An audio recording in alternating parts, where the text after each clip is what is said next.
This episode of the Cloud Accounting Podcast is sponsored by Elephant. As a listener of this show, I'm pretty sure you've already embraced technology and practice efficiencies, but sometimes it's hard to find training in those areas. Some of you look to your state societies to get CPE credit, but those tend to be tax or audit focused and, quite frankly, from what I've heard, pretty boring. Thankfully, our friends at Elephant have created education for tech-savvy accountants and bookkeepers like yourself. They offer training on platforms like Xero, QuickBooks, and Zapier, webinars on topics like cryptocurrency and firm marketing, have all-star instructors who not only understand technology, but are using it to run their own practices. And just for you, Elephant has a special offer for Cloud Accounting Podcast listeners. Visit elephanttraining.com/CAP. That's ELEFANT training.com/CAP to receive 50% off your first webinar. Again, that's elephanttraining.com/CAP for 50% off your first webinar. Elephant, building better practices one bite at a time.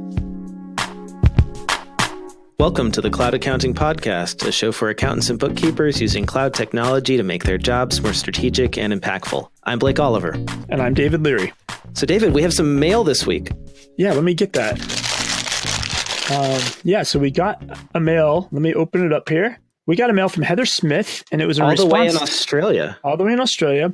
In response to our October 7th show, and I think we were talking a little bit about switching banks. I don't remember all the details. Do you kind of remember what we were speaking about? Yeah, I think we're talking about fintech disrupting banking relationships, making it easier if you're using Bill.com, for example, to switch from B of A to Chase or to your local bank or whatever. Okay, that's right. And then so Heather alerted us of an app. It's not really an article, but there's an app in Australia. It's a standard, if you want to call it that. It's called PAYID. And so you'd have your payid.com/au/payblake, and then you would just have that URL forever. And then if you switched Bank of America to Wells Fargo to whatever bank you change, you just keep that URL. Got it. And so it just makes changing banks super, super simple. And so it's like a web URL, right? I can go host my website anywhere, but if I own the domain name, I can point that domain to whatever website I've built. 100% correct. So so as a business, you could have that URL, and if you ever change banks, you don't have to tell all your customers, "Hey, now pay me through this other link." They just keep using the same link. So right. Account number, routing number doesn't matter anymore. There's a layer in between. That's really cool. Thank you, Heather, for letting us know about that. Australia, again, leading the way in fintech. Yeah, it took about 2 weeks for it to get here in the mail. So, we did open it up here in our paper mail. So I'll put that away now. Well, continuing on that trend, you've got some fintech news. It's very interesting, actually. I couldn't believe it.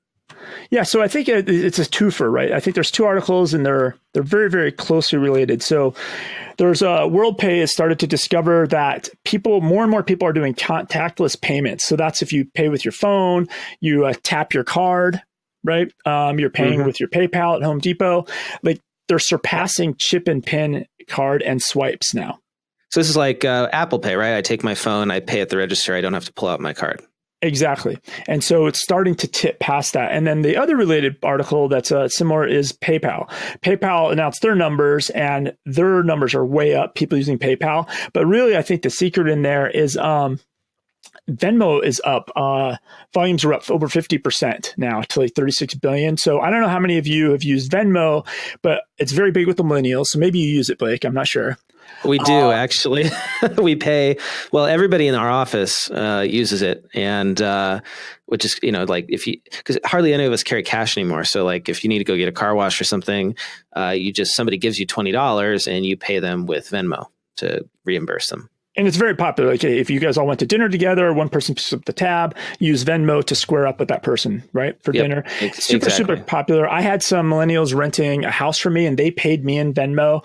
But I think this is important for our listeners, because you're probably going to have, as an accountant, a small business client coming to you soon and saying, "Hey, I have customers that are asking me if they can pay me with Venmo." Like there's just too many people using it for that not to happen. So put Venmo on your radar if you don't have it on your radar. That's the takeaway. Yeah. I mean, the way I think of it, or the way I tell people about it, is that Venmo is like PayPal, but on your mobile phone. It's the new electronic payments for individuals and soon to be businesses.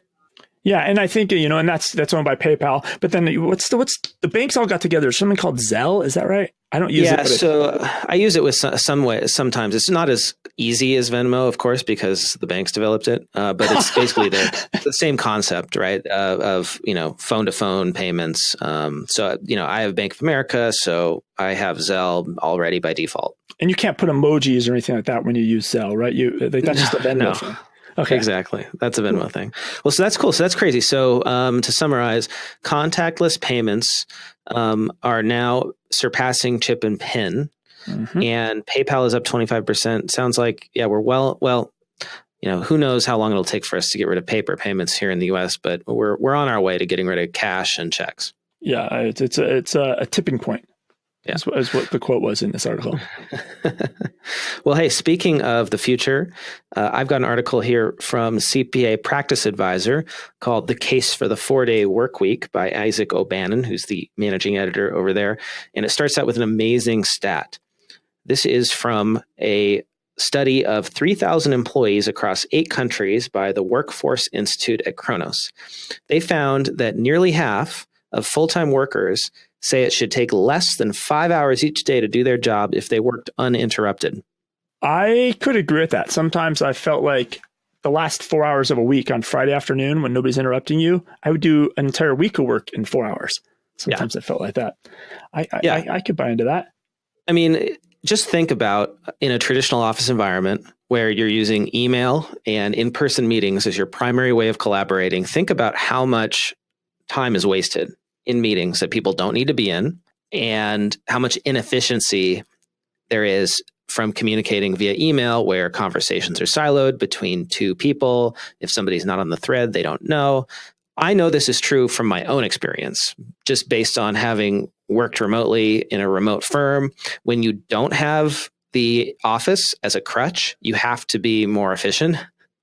My wife's in the same situation. She works from home. She doesn't have to go to those pointless meetings that people have when they're in the office. And, she gets her job done in definitely less than 8 hours a day. But I didn't say that. We'll have to delete that. Rewind. Editors, please pull that out of the podcast. I hope my wife's boss is not listening. Yeah, I kind of, it's funny because it's like 4-day work week, and I'm like, there's the famous book, like the 4-hour work week, right? Like the Tim Ferriss game. It's like accountants like take the risk, just do a 4-hour work week. Forget 4 days. No, accountants are conservative. Accountants are conservative. We're just going to cut it by 20%. I think that's actually a really reasonable amount. If you can cut the unnecessary work in your job by 20%, why not have a 4-day work week? There are actually firms that do it. There was a story, we talked about this, I think, a firm in New Zealand that has moved permanently to a 4-day work week without increasing the hours the other days. And it works. Would you? So you've had a firm before. What would be your gut? Like, hey, everybody just work Monday through Thursday and everybody have 3-day weekends? Or do you kind of split your firm like, hey, some of you guys, you're going to work Monday, you're going to have Monday off, and the rest of you are going to have Friday off, and split their staff? Like, because really a lot of small businesses or your clients, they might still want to communicate with you on one of those days if nobody's in the office. Yeah, I mean, it depends on how you work with your clients.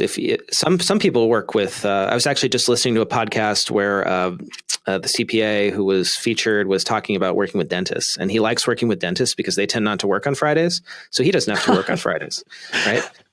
Which is great. Now, not everybody is going to be in that type of industry, serving those type of clients. So what my ideal setup is, it's where people are free to come and go from the office. They have to be online and available between certain hours just so that you can reach them. But make that, instead of that being an 8-hour window, make that a 6-hour window or less, even 4 to 6 hours, that people are basically, quote unquote, at their desk. By at their desk, it could mean simply being on Slack or being present on Skype or whatever. That makes sense. So, it could be like 10 to 4, and people could have different schedules too, right? They could be online, maybe somebody likes to work early from 8 until 2, and then they go pick up their kids or something like that. But that kind of flexibility is so amazing and allowed us to attract some really great employees by letting them, cut out early or sleep in, whatever they prefer. Got it. That's good. That's good to know. So I have another article. It's Microsoft. Everybody knows Microsoft, right?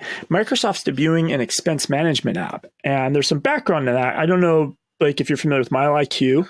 Yes, I love MileIQ. I've been using it for years now. They recently, I think last year, started an accountant's program. So if you haven't heard of MileIQ, go check it out. It's a great mileage tracking app. And I think Microsoft acquired them. It might be 3 years ago already now. I'm not positive on the exact time. It's been a while.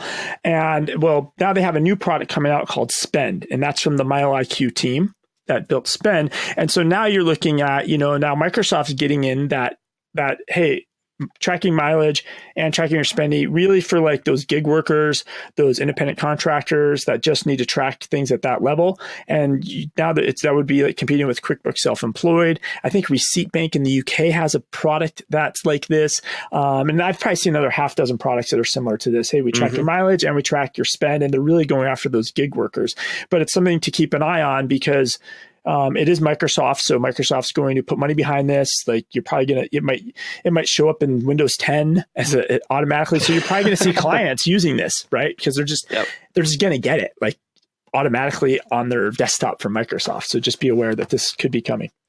Yeah, and it's a great bridge to accounting software for, like you said, freelancers who they might not be ready for a QuickBooks Online or a Xero or a Zoho, which is just overkill for them. They really just need something simple to track cash expenses, mileage. So somebody's going to win this battle. Yeah, because I think the thing is with those products, right? There's going to be clients you're going to take on that you're doing the accounting, right? Month to month or even daily bookkeeping for those clients. But you probably have those clients you see once a year and all you do is file their business tax return. So if you can put them on a product like QBSE, the Spend product, other products that are similar and say, hey, just use this all year. Then when you come see me, it's going to take us 20 minutes to do your tax return, right? So much better. And so that's where it's a good fit, I think, is those people where you don't have a monthly bookkeeping engagement, but you do their business taxes. This probably makes a lot of sense. I've got something pivoting completely to a different size of business, going to public companies. This is an article that appeared in CFO.com called Email Scammers Still Tripping Up Finance Personnel. And it's about an SEC report that finds that internal accounting controls are failing to prevent companies from losing money to business email fraud. They called out in particular 9 public companies. Each of the companies lost at least $1 million. 2 lost more than $30 million, and 1 lost more than $45 million. In total, these 9 companies wired nearly $100 million as a result of frauds. Wow. Yeah. And these are not complicated frauds. This is your basic phishing email fraud. So let me break that down for you. There's 2 types. One, the hackers fake emails from executives. So they spoof email domains, and they send an email to a chief accounting officer, to a VP finance, to accounts payable folks, and it looks like it came from the CEO. Then those folks say, here are instructions from my CFO to work with this outside attorney and wire a bunch of money. And they do it. So that's the first type. The second type is a little bit more complicated. It's where the fraudsters hack the email accounts of companies' existing vendors and then insert illegitimate requests for payments into electronic communications for otherwise legitimate transaction requests. So they basically change out the account and routing number or the wire transfer information. It's a little more sophisticated because they have to know who the vendors are. But still, in the big scheme of things, these are very, very basic scams that have been going on for years and years now. And it's ridiculous, in my opinion, that this is still happening, especially with public companies. I saw an article. I wish now I would have kept it because you could have put in the link as well. Literally about Microsoft. Some division of Microsoft has been paying some fraudulent invoices. Somebody just emails them in like, hey, here's some, which is like, it's an old scam from paper invoices days. People just send fake paper invoices to big, huge companies. But like some division of Microsoft was just paying these, not knowing it was a complete fraud. Yeah. There's a great example in this article of how difficult it can be to prevent. All of these companies actually had documented internal controls that said that the accounting employees who sent these payments shouldn't have done it, but they ignored those controls, or they didn't understand the process. So, one of these accounting employees, he misinterpreted the authorization matrix as giving him approval authority at a level reserved for the CFO. And in 2 instances, it was actually the chief accounting officer who initiated payments. So in that case, there may not even have been a way to prevent it with control. But what's missing from this article, and what's missing probably from the SEC's report, is I think something that's really important, which is you don't need to just document your internal control, as in, Blake can't send a payment without David co-signing it electronically or authorizing it, right? It needs to also, there needs to be some sort of technological barrier to sending a wire for millions of dollars without somebody also co-signing it electronically. I am assuming that most of these companies, it's just somebody happens to have wire transfer authority with the bank and they can go and make these payments. I mean, my thought about this is, and it goes to conversations we've had before, right? Where how come a small business owner has access to these amazing tools, like something like Bill.com could prevent this, right? Small business owners have it, but mid-market and enterprise don't.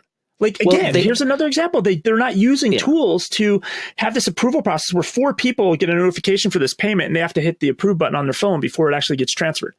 And that's all that needed to be in place for this to happen, for this not to happen. Actually, there's another thing that they could have done, which is in their internal process for wire transfers is not allow the use of email to authorize them. Right? Don't use email? Email is fundamentally insecure, or unsecured. It's a postcard. Email is a postcard, folks. Think of it that way. And it would be so easy, for instance, to simply say that all payment requests from our CEO, right, have to go through our internal chat tool, which is secure.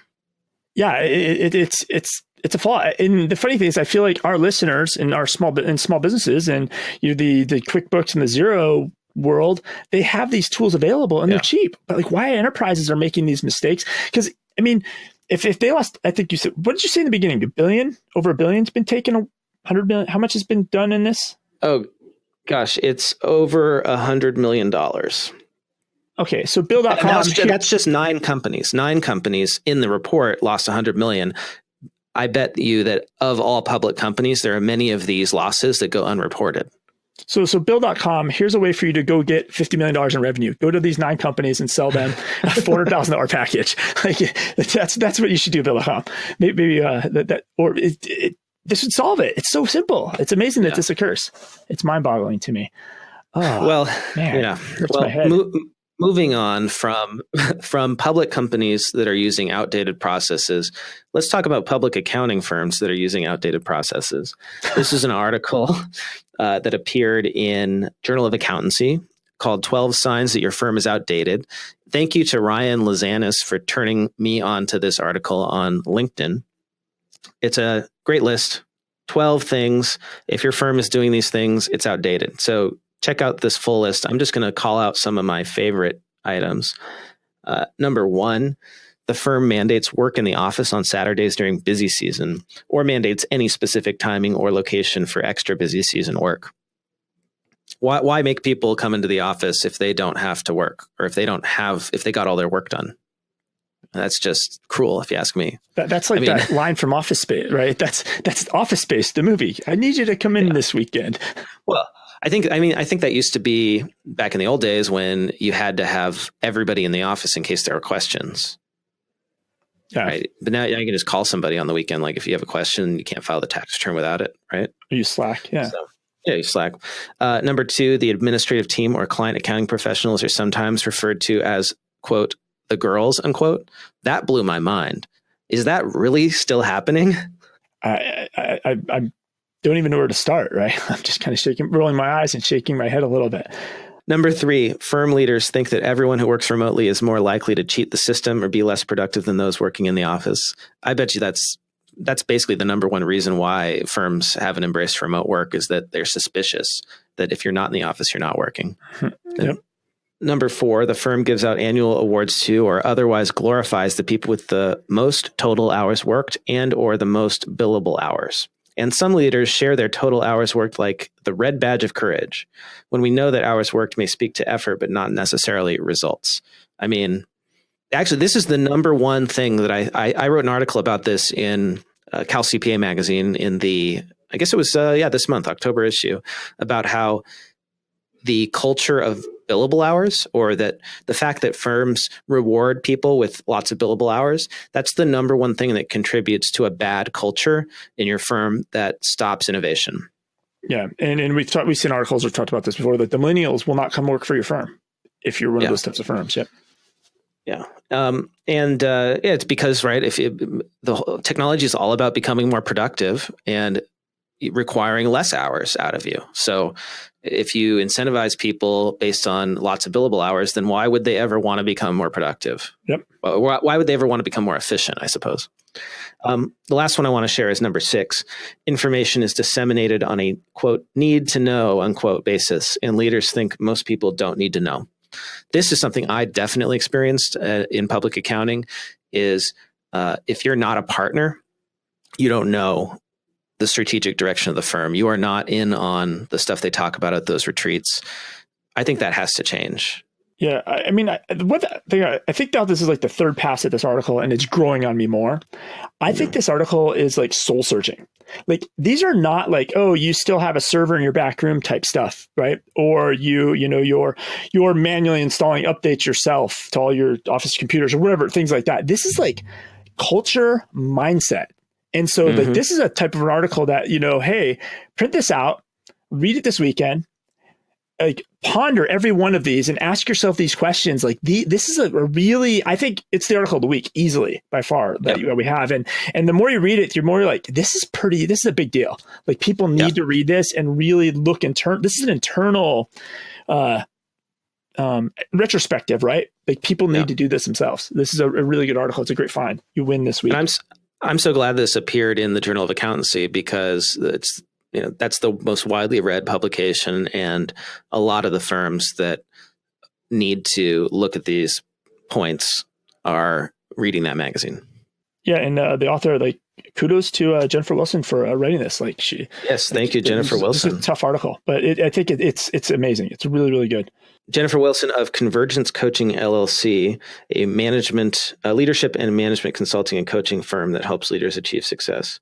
So if your firm wants to implement those points, I bet she will help you out. Cool. And so you just had a countdown list. I have a countdown list. And we don't have to go through the list entirely. I think this is one of those articles that'll be in the notes. Everybody should print this out.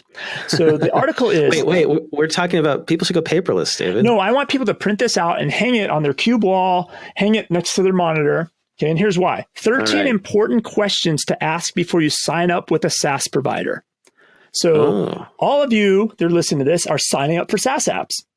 And you may have a system, you have some questions you need to ask or not ask, but this article really talks about, simple questions like, where's your credit card data stored, right? You could ask them, are you GDPR compliant? You can ask them, can I speak with your previous clients?